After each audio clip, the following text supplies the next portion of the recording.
ఈ బిజినెస్ ఏదైనా మీ ఊర్లో ప్రమోషన్ చేయాలంటే అది సుమన్ టీవీతోనే సాధ్యం. ఇప్పుడే సంప్రదించండి.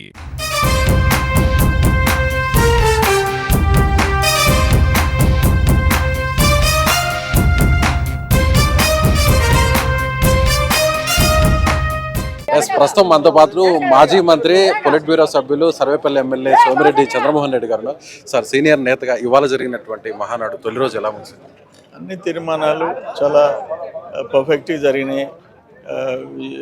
యువగళం అనండి, స్త్రీ శక్తి అనండి, రైతు సంక్షేమం అనండి, తర్వాత ఈ కాపు వైశ్య వీళ్ళకి సంబంధించి ఎస్సీ ఎస్టీ అన్ని ప్రతిపాదనలు పర్ఫెక్ట్గా జరిగినాయి. ఒకటేంటంటే ఎవరో పెద్ద నాయకులు మాట్లాడేసకుండా కిందుండే కార్యకర్తల్లో నుంచి ఫీల్డ్ లెవెల్లో ఉండే రియాలిటీస్ ఫోకస్ అయినాయి.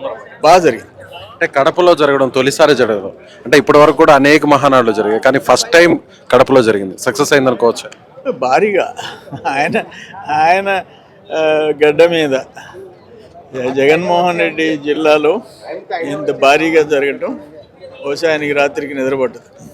సో అదేవిధంగా అందరూ కూడా లోకేష్ గారిని వర్కింగ్ ప్రెసిడెంట్ చేయాలి, ఇక లోకేష్ గారు 2.0 చూడాలి అనుకునేటువంటి కోరికని అందరూ కూడా వ్యక్తం చేస్తున్నారు. యాజ్ ఏ సీనియర్ లీడర్గా మీరు 100%. ఎందుకంటే యువగళంతో అప్పుడున్న పరిస్థితులు, జగన్మోహన్ రెడ్డి గవర్నమెంట్లో దారుణాలు జరిగే పరిస్థితుల్లో ప్రజలకు నరకం చూపించే పరిస్థితి, తెలుగుదేశం క్యాడర్ని అయితే మరి ఘోరంగా అటాక్ చేసే పరిస్థితుల్లో యువగళంతో ఒక ఊపు వచ్చింది, ఒక కాన్ఫిడెన్స్ యూత్లో కూడా వచ్చింది. చంద్రబాబు నాయుడు గారు కష్టం, లోకేష్ బాబు గారి కృషి యాడ్ అయిందన్నమాట. అందుకని ప్రతి ఒక్కరూ ఇప్పుడు వర్కింగ్ ప్రెసిడెంట్ కావాలా లోకేష్ బాబు గారు అని చెప్పేసి కోరుకుంటున్నారు. డెఫినెట్గా అది జరగడం మంచిది పార్టీ. సో మీ జిల్లాకు సంబంధించి అక్రమ అరెస్టులు జరుగుతున్నాయి, వైసీపీ అంతా కూడా ఏకమైంది, దీన్ని ఎదుర్కొంటాము అని చెప్తున్నారు. మీరేమో పూర్తి స్థాయిలో ఆధారాలు ఉన్నాయి, ఇంకా ప్రత్యేకంగా ఆధారాలు అవసరం లేదని మీరు అంటారు. నేనేమంటానంటే, సపోజ్ కాకాని గోవర్ధన్ అరెస్ట్ గురించి అందరూ మాట్లాడినారు. నేను ఒక లిస్ట్ ఇస్తా, ఇవన్నీ అతను చేసింది తప్పు లేదు, ఆయన చేసిన దాంట్లో ఒక 10 ఇస్తా, 20-30 ఉన్నాయి అన్నీ వద్దు, ఒక 10 జిస్ట్ ఇస్తా. అక్కడ ఉండే ఎంపీ ఎమ్మెల్సీలు, మిగతా ఇన్ఛార్జీలు, మాజీ ఎమ్మెల్యేలు, మాజీ మంత్రులు, ఆయన వాడిన భాష, ఆయన పెట్టిన కేసులు, ఆయన చేసిన విధ్వంసం, వీటన్నిటి కరెక్ట్ అని చెప్పానండి. మాకు అభ్యంతరం లేదు. ఇంకా ఘోరంగా ఉంటుంది వాళ్ళ పార్టీ పరిస్థితి. ఫైనల్గా కాకాని అరెస్టుతో మొన్నటి వరకు విభేదాలు ఉన్నటువంటి వైసీపీ క్లీన్ స్వీప్ చేసినటువంటి తెలుగుదేశం మీద పోరాటం చేయడం కోసం అందరూ కూడా ఏకమయ్యారు అని అంటున్నారు. అంతే మీరు? I don't think so. Kakani మంత్రిగా ఉన్నప్పుడు కుటుంబాల మీద అతను వాడిన భాష, అతను చేసిన దోపిడీ, వాళ్ళ పార్టీలోనే ఇంటర్నల్గా డిస్కషన్, ఇది కరెక్ట్ కాదు, ఈ విధంగా చేయటం పార్టీకి నష్టం అనే చర్చ జిల్లాలో ఉంది. అందుకని ఇప్పుడు ఏదో పైనుంచి పార్టీ డైరెక్షను, మీరందరూ అడిగిపోండి, జైలు తిరిగిపోండి, కోర్టు తిరిగిపోండి అంటే పోవటం, కానీ రియాలిటీ ఏంటో వాళ్ళకి తెలుసు. నేను మొన్న కూడా మీడియాలో అడిగాను, ఇవన్నీ కరెక్ట్ అంటే ఈ భాష వాడటం అన్నా, వాటిని గురించి ఎవరు మాట్లాడేవాళ్ళు లేరు. సో మంత్రిగా పనిచేసినటువంటి వ్యక్తినే ఏకంగా అరెస్ట్ చేశారంటే ప్రభుత్వం ఇక మీదట చాలా సీరియస్గా ఉండబోతుంది. ఇంకా చాలా మంది మంత్రులు కూడా లిస్టులో ఉన్నారు అనేటువంటి ఒక వాదన వినిపిస్తుంది. రెడ్ బుక్ ఓపెన్ అవుతుంది ఒక్కొక్క పేజీ అని.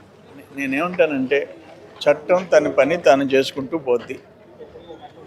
ఇప్పుడు నేను ఇప్పుడు నిన్న ఆయన మాజీ మంత్రి కావచ్చు, 100 కోట్లకు అధిపతి కావచ్చు, ఒక ఇల్లీగల్ మైనింగ్లో నేను వెళ్ళి జీపీఎస్ ఆయన మండలంలో, ఆయన ఊరి పక్కన జీపీఎస్ లొకేషన్ మ్యాప్స్ పెట్టి ప్రైమ్ మినిస్టర్ దగ్గర నుంచి, మైనింగ్ మినిస్టర్ దగ్గర నుంచి, మైనింగ్ సెక్రటరీ దగ్గర నుంచి, chief secretary, DGP, DMG, director mines and geology, collector, ఎస్పీకి December 16 నుంచి పెట్టుండా వాళ్ళ అఫిషియల్ మెయిల్స్లో. అది నిజం కాదు అని చెప్పి అడుండే ఎంపీ చెప్తాడా, లేకపోతే జగన్మోహన్ రెడ్డి చెప్తాడా చెప్పను? నేను ఇచ్చిన ఎవిడెన్సు ఒక్కటి తప్పు అని చెప్పానండి. అక్కడ ఉండే ఎక్స్ప్లోజివ్స్, అక్కడ ఉండే స్టాక్స్ వాళ్ళు ఇచ్చినారు క్లియర్గా, 60,000 చిల్లర టన్నులు అక్కడ ఇల్లీగల్ స్టాక్ ఉందని చెప్పి, మైకా క్వాడ్జీ కాదని ఎవరంటారు? నేనేదో ఆషామాషిగా నేనేదో పోయి పేపర్ స్టేట్మెంట్లు ఇవ్వలే. నేను పోయి సత్యాగ్రహం కూర్చున్నా, 4 days అక్కడ కూర్చున్నా. కూర్చొని అక్కడున్న సాక్ష్యాలు రియాలిటీని ఎక్స్పోజ్ చేసా, ఎస్టాబ్లిష్ చేశా. అందుకని అన్అవాయిడబుల్. ఇంకా దానికి ఇప్పుడు నేను చేసిన దానికి ఇప్పుడు ఒక్క మాట చెప్తానండి. ఆయన మంత్రి, ఆయన ఎమ్మెల్యే లోకాయుక్త కేసి 2 ఎమ్మెల్యేలు ఎంఆర్ఓని సస్పెండ్ చేయించాం, పేదోళ్ళ భూములు మార్చేస్తే. ఆయన పవర్ ఏం చేసింది? ఆపగలిగిందా?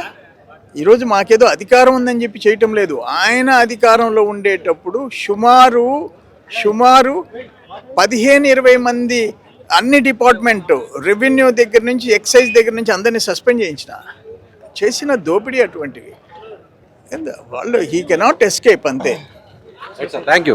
సో ఇది మాజీ మంత్రి పొలిట్ బ్యూరో సభ్యుడు, అలాగే విధంగా సర్వేపల్లి శాసనసభ్యులు సోమిరెడ్డి చంద్రమోహన్ రెడ్డి గారు చెప్తున్నట్టుగా ఖచ్చితంగా తప్పు చేసిన వారు ఎవరైనా సరే తమ ప్రభుత్వం శిక్షిస్తుంది. అందులో భాగంగానే మంత్రికి పనిచేసినటువంటి కాకాణి గోవర్ధన్ రెడ్డి అరెస్ట్ అని ఆయన అంటున్నారు. కెమెరామెన్ మహేష్తో విజయ్, సుమన్ టీవీ, కడప మహానంది.